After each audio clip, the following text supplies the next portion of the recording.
This is a slightly more advanced piece of grammar today. We're going to talk about gerunds and infinitives, but specifically, we're going to talk about them using the word stop. Now, loads of people think that you just use stop with the infinitive. Stop to go, stop to play, stop to dance, stop to sing.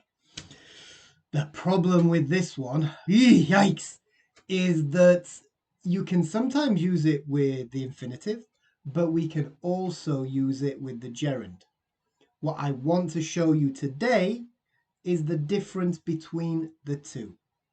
Now, I'm going to start with the gerund because it's the one that we use the most. So let me give some examples, but first, let me explain why we use it.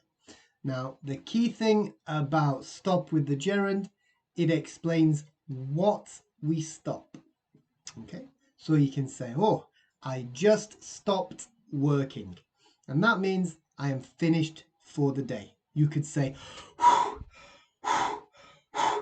I'm really tired because I have just stopped running.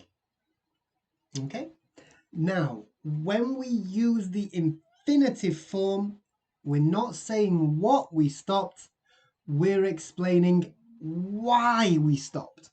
So, for example, I have just stopped running, but I could also say, I have stopped to get a drink. I have stopped to get a drink. I can say, oh, I have stopped to have coffee. I have stopped working. I have stopped to have a coffee.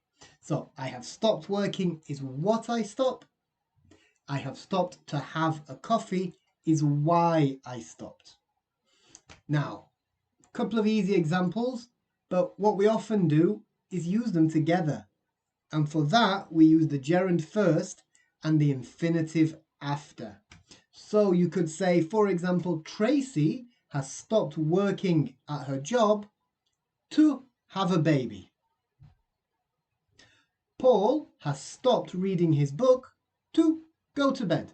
So I stopped reading, and the reason I stopped was that I wanted to go to bed. So the key things to remember, when we use the gerund, it explains what we stop.